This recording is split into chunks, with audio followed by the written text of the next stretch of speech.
ಪೂಜ್ಯಾಯ ರಾಘವೇಂದ್ರಾಯ ಸತ್ಯಧರ್ಮರತಾಯ ಚ ಭಜತಾಂ ಕಲ್ಪವೃಕ್ಷಾಯ ನಮತಾಂ ಕಾಮಧೇನುವೆ. ನನ್ನ ಸಮಸ್ತ beats of India Kannada channel ವೀಕ್ಷಕರೆಲ್ಲರಿಗೂ ವಿಭಾ ಶೆಟ್ಟಿ ಮಾಡುವ ನಮಸ್ಕಾರಗಳು.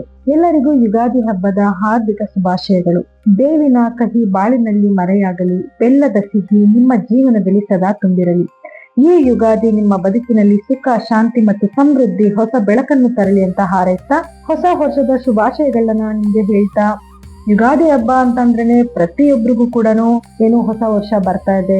ಸೊ ಹೊಸ ವರ್ಷದಲ್ಲಿ ನಮ್ಮ ಜೀವನ ಹೇಗಿರ್ಬೋದು, ಈ ವರ್ಷದಲ್ಲಿ ನಮ್ಮ ಗ್ರಹಗತಿಗಳ ಮೇಲೆ, ನಮ್ಮ ರಾಶಿಗಳ ಮೇಲೆ ಏನೆಲ್ಲ ಪ್ರಭಾವ ಬೀರ್ತಾ ಇದೆ ಅನ್ನೋದನ್ನ ಎಲ್ಲರಿಗೂ ಕೂಡ ಕಾತರ ಇರುತ್ತೆ. ಸೊ ಹಾಗಾಗಿ ಇವತ್ತಿನ ದಿವಸ ನಾನು ದ್ವಾದಶ ರಾಶಿಗಳು ಅಂದ್ರೆ ಮೇಷ ರಾಶಿಯಿಂದ ಹಿಡಿದು ಮೀನ ರಾಶಿವರೆಗೂ ಗ್ರಹಗತಿಗಳ ಮೇಲೆ ಏನೆಲ್ಲ ಫಲಾನುಫಲಗಳಿದೆ ಅನ್ನೋದನ್ನ ನೋಡ್ತಾ ಹೋಗೋಣ. ಇದು ಪರಾಭವ ನಾಮ ಸಂವತ್ಸರ. ಈ ಸಂವತ್ಸರದಲ್ಲಿ ಕನ್ಯಾ ರಾಶಿಯವರ ಫಲಾನುಫಲಗಳು ಹೇಗಿದೆ ಅಂತ ನೋಡೋಣ ಬನ್ನಿ. ನೋಡಿ, ಕನ್ಯಾ ರಾಶಿಯವರಿಗೆ ಗುರುವಿನ ಸ್ಥಾನ ಅಂತ ನೋಡಿದ್ರೆ 2 ಬಾರಿ ತನ್ನ ಪ್ರಮುಖ ಬದಲಾವಣೆಗಳನ್ನ ಮಾಡ್ತಾನೆ. ಮಾರ್ಚ್ ನಲ್ಲಿ ಮಿಥುನದಲ್ಲಿ ನೇರ ಸಂಚಲನಕ್ಕೆ ಬಂದ್ರೆ, ಜೂನ್ ನಲ್ಲಿ ಕರ್ಕಾಟಕ ರಾಶಿಗೆ ಉಚ್ಚ ಸ್ಥಾನಕ್ಕೆ ಬರ್ತಾನೆ, ನವೆಂಬರ್ ನಲ್ಲಿ ಸಿಂಹ ರಾಶಿಗೆ ತನ್ನ ಪ್ರವೇಶನ ಬೆಳೆಸ್ತಾನೆ. ಸೊ ಇದರಿಂದ ಏನೆಲ್ಲ ಫಲಗಳನ್ನ ನೋಡಬಹುದು ಕನ್ಯಾ ರಾಶಿಯವರು ಅಂತ ನೋಡಿದ್ರೆ, ನೋಡಿ ಈಗಾಗಲೇ ಗುರು 10ನೇ ಮನೆಯಲ್ಲಿ ಸ್ಥಿತನಾಗಿದ್ದಾನೆ. ಸೊ ಇದರಿಂದ ನೀವು ಮಾಡ್ತಿರೋ ಕೆಲಸಗಳಲ್ಲಿ ಯಾರೆಲ್ಲ ವ್ಯಾಪಾರ ಮಾಡ್ತಿದ್ದಾರೆ ಅವರೆಲ್ಲರಿಗೂ ಕೂಡ ವ್ಯಾಪಾರದಲ್ಲಿ ಅಭಿವೃದ್ಧಿ ಆಗ್ತಿರುತ್ತೆ. ಆದ್ರೆ ಸ್ವಲ್ಪ ಶ್ರಮ ಪಡ್ಬೇಕಾಗತ್ತೆ.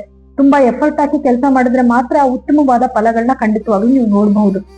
ಇನ್ನ ಗುರುವಿನ ದೃಷ್ಟಿ ಅಂತ ನೋಡಿದಾಗ ನಿಮ್ಮ 2ನೇ ಭಾವಕ್ಕಾಗಿರ್ಬೋದು, 4ನೇ ಭಾವಕ್ಕಾಗಿರ್ಬೋದು, 6ನೇ ಭಾವಕ್ಕಾಗಿರ್ಬೋದು ಗುರುವಿನ ದೃಷ್ಟಿ ಇರೋದ್ರಿಂದ ಹಣಕಾಸಿನ ಅಭಿವೃದ್ಧಿ ತುಂಬಾ ಚೆನ್ನಾಗಿರುತ್ತೆ. ಯಾವುದೋ ಒಂದು ಮೂಲಗಳಿಂದ ಹಣದ ಒಂದು ಅರಿವು ನಿಮ್ಗೆ ಆಗ್ತಾ ಇರುತ್ತೆ. ಜೊತೆಗೆ ಭೂಮಿಗೆ ಸಂಬಂಧಪಟ್ಟಿದ ವ್ಯವಹಾರಗಳೇನಾದ್ರು ಮಾಡ್ತಿದ್ರೆ ಅದರಲ್ಲಿ ಸ್ವಲ್ಪ ಸಕ್ಸಸ್ ಆಗ್ತೀರಾ. ಜೊತೆಗೆ ನೀವೇನಾದ್ರೂ ಭೂಮಿ ಮನೆ ತಗೋಬೇಕು ಅಂತ ಹುಡುಕಾಟ ಮಾಡ್ತಿದ್ರೆ ಅದರಲ್ಲೂ ಕೂಡ ನೀವು ಸಕ್ಸಸ್ ನ ನೋಡಬಹುದು. ಅದೇ ರೀತಿಯಲ್ಲಿ ಯಾರೆಲ್ಲ ಉದ್ಯೋಗಸ್ಥರಿರ್ತೀರಾ ಅವ್ರಿಗೆ ಕೆಲಸದಲ್ಲಿ ಏನು ಬಡ್ತಿ ಆಗುವಂಥದ್ದು, ಅಂದ್ರೆ ಪ್ರಮೋಷನ್ ಸಿಗುವಂಥದ್ದು ಅಥವಾ ಇನ್ನು ಹೆಚ್ಚಿಗೆ ಸಂಬಳ ಸಿಗುವಂತ ಕೆಲಸಗಳಿಗೆ ಶಿಫ್ಟ್ ಆಗುವಂಥದ್ದು. ಇನ್ನ ನಿಮ್ಗೆ ಏನಾದ್ರು ಕೋರ್ಟ್ ಅಲ್ಲಿ ಕೇಸ್ಗಳು ನಡೀತಿತ್ತು ಅಂದ್ರೆ ಅದರಲ್ಲಿ ವಿನ್ ಆಗುವಂಥದ್ದು. ಅದ್ರ ಜೊತೆಗೆ ಬ್ಯಾಂಕ್ ಅಲ್ಲಿ ಲೋನ್ ಅಪ್ಲೈ ಏನಾದ್ರು ಮಾಡಿದ್ರೆ ಲೋನ್ಗಳಾಗುವಂಥದ್ದು, ಇದೆಲ್ಲನೂ ಕೂಡ ನೀವು ನೋಡಬಹುದು. ಇನ್ನ ಗುರು ನಿಮ್ಮ 11ನೇ ಮನೆಗೆ ಬಂದಾಗ ಇನ್ನಷ್ಟು ಲಾಭನ ನೀವು ನೋಡ್ಬೋದು. ಯಾಕಂದ್ರೆ ಗುರುಬಲ ಬರುತ್ತೆ. ಮದುವೆ ಮಾತುಕತೆಗಳೇನಾದ್ರು ಆಡ್ಬೇಕು ಅಂದ್ರೆ ಮದುವೆ ಕಾರ್ಯಗಳನ್ನ ಮಾಡೋದು, ಮನೆಯಲ್ಲಿ ನಾನಾ ರೀತಿಯ ಶುಭ ಕಾರ್ಯಗಳನ್ನ ಮಾಡುವಂಥದ್ದು. ನಾನು ಆಗ್ಲೇ ಹೇಳಿದೆ ಭೂಮಿ ತಗೊಳ್ಳೋ ಯೋಗ ಇದೆ ನಿಮ್ಗೆ ಅಂತ. ಸೊ ಭೂಮಿ ತಗೊಂಡ್ಮೇಲೆ ಮನೆ ಕಟ್ಟೋದು, ಗೃಹ ಪ್ರವೇಶ ಮಾಡೋದು, ಈ ಎಲ್ಲಾ ಶುಭ ಕಾರ್ಯಗಳನ್ನು ಕೂಡ ನೀವು ಗುರು ನಿಮ್ಮ 11ನೇ ಮನೆಗೆ ಬಂದಾಗ ಮಾಡ್ಕೋಬಹುದು. ಇನ್ನ 12ನೇ ಮನೆಗೆ ಅಂದ್ರೆ ನವೆಂಬರ್ನ ನಂತರ ಸ್ವಲ್ಪ ಸಂಕಷ್ಟದ ಪರಿಸ್ಥಿತಿ ಆಗತ್ತೆ. ನೋಡಿ, ಈಗಾಗ್ಲೇ ಕೇತು ನಿಮ್ಮ 12ನೇ ಮನೆಯಲ್ಲಿ ಸಂಚಾರ ಮಾಡ್ತಾ ಇದ್ದಾನೆ. ಅದ್ರ ಜೊತೆಯಲ್ಲಿ ಗುರುನು ಬಂದು ಸೇರ್ಕೊಂಡಾಗ ಏನಾಗುತ್ತೆ, ನಿಮ್ಗೆ ಸ್ವಲ್ಪ ಖರ್ಚು ಜಾಸ್ತಿ ಆಗುವಂಥದ್ದು. ಅದ್ರಲ್ಲೂ ನೀವೇನಾದ್ರೂ ಸ್ಪಿರಿಚುವಲ್ ಟ್ರಾವೆಲ್ ಮಾಡುವಂಥದ್ದು ಅನ್ಕೊಂಡಿದ್ರೆ, ತುಂಬಾ ದಿವಸಗಳಿಂದ ನಾನು ಆ ದೇವಸ್ಥಾನಕ್ಕೆ ಹೋಗ್ಬೇಕು, ಇಂಥ ಪ್ಲೇಸ್ಗೆ ಹೋಗ್ಬೇಕು ಅನ್ಕೊಂಡಿದ್ರೆ ಅದೆಲ್ಲದಕ್ಕೂ ಕೂಡ ಅವಕಾಶಗಳು ಸಿಕ್ಕತ್ತೆ. ಸ್ಪಿರಿಚುವಲ್ ಟ್ರಾವೆಲ್ ಮಾಡೋದು, ಮತ್ತೆ ವಿದೇಶ ಪ್ರಯಾಣ ಮಾಡ್ಬೇಕು ಅನ್ಕೊಂಡಿದ್ರೆ ವಿದೇಶ ಪ್ರಯಾಣ ಮಾಡುವಂಥದ್ದು. ವಿದ್ಯಾರ್ಥಿಗಳೇನಾದ್ರೂ ಎಜುಕೇಶನ್ಗೆ ಹೋಗ್ಬೇಕು ಅಂದ್ರೆ ಅದಕ್ಕೆ ತುಂಬಾ ಉತ್ತಮವಾದ ಒಂದು ಸಮಯ ಆಗುತ್ತೆ. ಆದ್ರೆ ಅಧಿಕವಾದ ಖರ್ಚು. ಈಗಾಗ್ಲೇ ನಿಮ್ಗೆ ಗುರುಬಲ ಬಂದಾಗ ಕೆಲವೊಂದು ಕೆಲಸ ಕಾರ್ಯಗಳನ್ನ ಮಾಡಿರ್ತೀರಾ ಅಥವಾ ಮನೆಯಲ್ಲಿ ಶುಭ ಕಾರ್ಯಗಳನ್ನ ಮಾಡಿರ್ತೀರಾ, ಅದಕ್ಕಾಗಿ ಖರ್ಚುಗಳಾಗಿರುತ್ತೆ. ಆದ್ರೂ ಹೊರೆನ ನೀವು ನವೆಂಬರ್ನ ನಂತರ ಹೊರಬೇಕಾಗತ್ತೆ. ಸೊ ಅಧಿಕವಾದ ಖರ್ಚುಗಳಾಗುವಂಥದ್ದು, ಅದು ಆರೋಗ್ಯದ ಪರಿಸ್ಥಿತಿಗಾಗಿರ್ಬೋದು ಅಥವಾ ಶುಭ ಕಾರ್ಯಗಳನ್ನ ಮಾಡಿದಕ್ಕೋಸ್ಕರ ಆಗಿರ್ಬೋದು ಅಥವಾ ಮನೆಗೆ ಅದನ್ನ ವಸ್ತುಗಳನ್ನ ತರೋದಕ್ಕಾಗಿರ್ಬೋದು. ಒಟ್ನಲ್ಲಿ ಕೈನಲ್ಲಿ ಹಣ ನಿಲ್ದಿರ ತುಂಬಾ ಹಣದ ಖರ್ಚನ್ನ ಕೂಡ ನೀವು ನೋಡ್ತೀರಾ. ಇನ್ನು ರಾಹು ಕೇತುವಿನ ಸ್ಥಾನ ಅಂತ ನೋಡಿದ್ರೆ, ನೋಡಿ ಈಗ ಕೇತು ನಿಮ್ಗೆ 12ನೇ ಮನೆಯಲ್ಲಿ, ರಾಹು 6ನೇ ಮನೆಯಲ್ಲಿ ಸ್ಥಿತನಾಗಿದ್ದಾನೆ. ಸೊ ಇದರಿಂದ ಏನು, ಯಾರೆಲ್ಲ ಕೆಲಸ ಮಾಡ್ತಿದ್ದೀರಾ ಅವ್ರಿಗೆ ಕೆಲಸದಲ್ಲಿ ಒಳ್ಳೆ ಆಪರ್ಚುನಿಟೀಸು ಅಥವಾ ವಿದೇಶಕ್ಕೆ ಪ್ರಯಾಣ ಮಾಡುವಂತ ಒಂದು ಯೋಗಗಳು ಎಲ್ಲ ಸಿಕ್ಕಿದ್ರು ಕೂಡ ಆರೋಗ್ಯದಲ್ಲಿ ಸ್ವಲ್ಪ ಏರುಪೇರುಗಳು ಆಗ್ತಿರುತ್ತೆ. ಕೇತುವಿನ ಒಂದು ಸ್ಥಾನದಿಂದ ನಿದ್ದೆ ಸರಿಗ್ ಬರ್ದೇ ಇರುವಂತದ್ದು ಅಥವಾ ಮಧ್ಯದಲ್ಲಿ ನಿದ್ದೆ ಎಚ್ಚರ ಆಗುವಂಥದ್ದು, ಈ ರೀತಿ ಕೆಲವು ಸಮಸ್ಯೆಗಳು ಮಾಡ್ತಾರೆ. ಸೊ ನಿದ್ದೆ ಸರಿಗಿಲ್ಲ ಅಂದಾಗ ಯಾವ ಕೆಲಸ ಮಾಡೋದಕ್ಕೂ ನಿಮ್ಗೆ ಉತ್ತೇಜನ ಬರೋದಿಲ್ಲ. ಇದು ಒಂದು ದೊಡ್ಡ ಸಮಸ್ಯೆ ಆಗತ್ತೆ.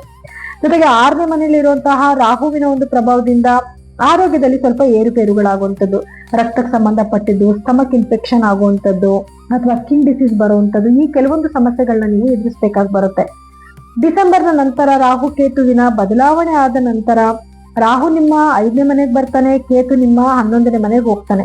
ಸೊ ಈ ಸಮಯದಲ್ಲಿ ಏನು ಅಂತಂದ್ರೆ ಸ್ಪಿರಿಚುವಲ್ ಟ್ರಾವೆಲ್ ನ ಮಾಡ್ತೀರಾ. 11ರಲ್ಲಿ ಕೇತು ಇದ್ದಾಗ ನೀವೇನಾದ್ರೂ ಸ್ಪಿರಿಚುವಲ್ ಗೈಡರ್ ಆಗಿದ್ರು ಅಂತಂದ್ರೆ ಅದರಲ್ಲಿ ಒಂದು ಉನ್ನತ ಸ್ಥಾನ ನೋಡ್ಕೊಳ್ಳುವಂಥದ್ದು ಅಥವಾ ಅದರಲ್ಲಿ ಒಳ್ಳೆ ಲಾಭ ಬರುವಂಥದ್ದು. ರಾಹು ನಿಮ್ಗೆ 5ನೇ ಮನೆಗೆ ಬಂದಾಗ ನೋಡಿ, ಸ್ವಲ್ಪ ಮಕ್ಕಳ ಆರೋಗ್ಯದಲ್ಲಿ ಏರುಪೇರುಗಳಾಗುತ್ತೆ. ಅವಾಗ ಮಕ್ಕಳನ್ನ ಸ್ವಲ್ಪ ಕೇರ್ಫುಲ್ ಆಗಿ ನೋಡ್ಕೋಬೇಕು. ಅಥವಾ ಮಕ್ಕಳ ವರ್ತನೆಯಲ್ಲಿ ಬೇಜಾರಾಗುವಂಥದ್ದು, ಅಥವಾ ಅವ್ರು ಎದ್ದು ಬಿದ್ದು ಏಟ್ ಮಾಡ್ಕೊಂಡ್ ಬರೋದು, ಅದರಿಂದ ಮನಸ್ಸಿಗೆ ನೋವಾಗುವಂಥದ್ದು, ಈ ಒಂದು ಸಮಸ್ಯೆಗಳನ್ನ ಎದುರಿಸ್ಬೇಕಾಗಿ ಬರುತ್ತೆ. ಇನ್ನ ಶನಿಯ ಒಂದು ಸ್ಥಾನಮಾನ ಅಂತ ನೋಡಿದ್ರೆ, ಶನಿ ನಿಮ್ಮ 7ನೇ ಮನೆಯಲ್ಲಿ ಸ್ಥಿತನಾಗಿದ್ದಾನೆ.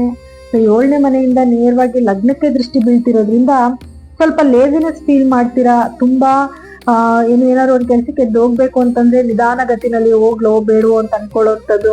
ಯಾಕೆಂದ್ರೆ ಶನಿಯ ದೃಷ್ಟಿ ಇರೋದ್ರಿಂದ ಎಷ್ಟೇ ಆಪರ್ಚುನಿಟೀಸ್ ಬರ್ತಾ ಇದ್ರು ಕೂಡ ನಿಮ್ಗೆ ಕೆಲಸ ಮಾಡುವಂತ ಮನಸ್ಥಿತಿನೇ ಇರೋದಿಲ್ಲ.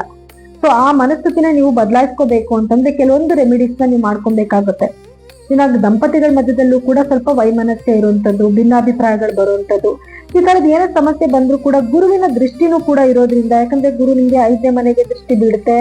ತದನಂತರ ನಿಮ್ಮ 7ನೇ ಮನೆಗೂ ಕೂಡ ಗುರುವಿನ ದೃಷ್ಟಿ ಆಗೋದ್ರಿಂದ ಏನೇ ಸಮಸ್ಯೆಗಳು ಬರ್ತಾ ಇದ್ರು ಕೂಡ ಆ ಸಮಸ್ಯೆಗಳು ಅಲ್ಲಿಂದಲೇ ಸರಿ ಹೋಗ್ತಾ ಇರುತ್ತೆ. ಸೊ ಜಗಳ ಆಡಿದ್ರು ಕೂಡ ಅದೇ ರೀತಿಯಲ್ಲಿ ಒಬ್ರ ಮೇಲೆ ಒಬ್ಬರಿಗೆ ಗೌರವ, ಪ್ರೀತಿ, ವಿಶ್ವಾಸನೂ ಕೂಡ ಬೆಳೀತಾ ಹೋಗ್ತಾ ಇರುತ್ತೆ. ಇನ್ನು ವಿದ್ಯಾರ್ಥಿಗಳಿಗೂ ಕೂಡ ಉತ್ತಮವಾದ ಒಂದು ಸಮಯ ಆಗಿರುತ್ತೆ. ನವೆಂಬರ್ನ ನಂತರ ಸ್ವಲ್ಪ ಎಫರ್ಟ್ ಹಾಕಿ ಓದ್ಬೇಕಾಗುತ್ತೆ. ಆದ್ರೆ ಕಾಂಪಿಟೇಟಿವ್ ಎಕ್ಸಾಮ್ಸ್ ಏನಾದ್ರು ಬರೀತಿದ್ದೀರಾ ಅಂದ್ರೆ ಅದರಲ್ಲಿ ಯಶಸ್ಸನ್ನ ನೋಡಬಹುದು. ಇನ್ನ ರೈತರಿಗೂ ಕೂಡ ಉತ್ತಮವಾದ ಸಮಯ ಆಗಿರುತ್ತೆ. ಆದ್ರೆ ನವೆಂಬರ್ನ ನಂತರ ಸ್ವಲ್ಪ ಸಮಸ್ಯೆಗಳು ಎದುರಾಗೋ ಸಾಧ್ಯತೆ ಇರುತ್ತೆ. ಸೊ ಆ ಸಮಯದಲ್ಲಿ ನೀವೇನಾದ್ರೂ ಬೆಳೆ ಬೆಳೀತಿದ್ದೀರಾ ಅಂತಂದ್ರೆ ಅದನ್ನ ವಿಚಾರ ಮಾಡ್ಕೊಂಡು ಮುಂದುವರಿಯೋದು ತುಂಬಾ ಒಳ್ಳೇದು. ಇನ್ನು ಇರುವಂತ ಕೆಲವೊಂದು ಸಮಸ್ಯೆಗಳಿಗೆ ಪರಿಹಾರವಾಗಿ ಏನ್ ಮಾಡ್ಕೊಬೇಕು ಅಂತಂದ್ರೆ, ನೋಡಿ, ನೀವು ಪ್ರತಿದಿನ ವಿಷ್ಣು ಸಹಸ್ರನಾಮ ಕೇಳುವಂಥದ್ದು ಅಥವಾ ಹೇಳ್ಕೊಳ್ಳುವಂಥದ್ದು, ಶನಿವಾರದ ದಿವಸ ವಿಷ್ಣುವಿನ ದೇವಸ್ಥಾನಕ್ಕೆ ಹೋಗಿ ಬರುವಂಥದ್ದು, ಅದರಲ್ಲೂ ತಿರುಪತಿ ವೆಂಕಟೇಶ್ವರನ ದೇವಸ್ಥಾನಕ್ಕೆ ಹೋಗಿ ಬರುವಂಥದ್ದು, ತದನಂತರ ಲಕ್ಷ್ಮಿಯ ದೇವಸ್ಥಾನಕ್ಕೆ ಅಂದ್ರೆ ಕೊಲ್ಲಾಪುರ ಮಹಾಲಕ್ಷ್ಮಿಯ ದೇವಸ್ಥಾನಕ್ಕೆ ಹೋಗಿ ಬರುವಂಥದ್ದು, ಇದು ಎರಡನ್ನ ವರ್ಷದಲ್ಲಿ 1 ಸತಿನೋ 2 ಸತಿನೋ ಮಾಡ್ಕೊಂಡ್ರೆ ಉನ್ನತವಾದ ಒಂದು ಫಲಗಳನ್ನ ನೀವು ಖಂಡಿತವಾಗ್ಲೂ ನೋಡಬಹುದು. ಇದಾಗಿತ್ತು ಪರಾಭವ ನಾಮ ಸಂವತ್ಸರದ 12 ರಾಶಿಗಳ ಫಲಾನುಫಲಗಳು. ಸೊ ಈ ಫಲಗಳಲ್ಲಿ ನಿಮ್ಗೆ ಏನಾದ್ರೂ ವ್ಯತ್ಯಾಸಗಳು ಕಂಡು ಬರ್ತಿದೆ ಅಂತ ಅಂದಾಗ ಖಂಡಿತವಾಗಿ ನಿಮ್ಮ ಜಾತಕನ ಒಮ್ಮೆ ಪರಿಶೀಲನೆ ಮಾಡಿಕೊಳ್ಳಿ. ಯಾಕೆ ಅಂತಂದ್ರೆ ಅದರಲ್ಲಿ ಗ್ರಹಗಳ ಸ್ಥಾನಮಾನ ಬೇರೆ ಆಗಿರುತ್ತೆ, ನಿಮ್ಮ ದಶಾಭುಕ್ತಿ ಬೇರೆ ಆಗಿರುತ್ತೆ, ಇದ್ರ ಮೇಲೆ ಫಲಗಳಲ್ಲಿ ವ್ಯತ್ಯಾಸ ಕೂಡ ಆಗುತ್ತೆ. ಸೊ ಹಾಗಾಗಿ ನೀವೇನಾದ್ರೂ ನಿಮ್ಮ ಜಾತಕಗಳನ್ನ ಪರೀಕ್ಷೆ ಮಾಡಿಸ್ಕೋಬೇಕು ಅಂತಂದ್ರೆ ಕೆಳಗಡೆ ಸ್ಕ್ರೋಲ್ ಆಗ್ತಿರೋಂತ ನಮ್ಮ ನಂಬರ್ಗೆ ಕರೆ ಮಾಡಿ ನಿಮ್ಮ ಜಾತಕಗಳನ್ನ ಪರಿಶೀಲನೆ ಮಾಡಿಸ್ಕೋಬಹುದು. ಸೊ ಎಲ್ಲರಿಗೂ ಕೂಡ ನನ್ನ ಧನ್ಯವಾದಗಳು.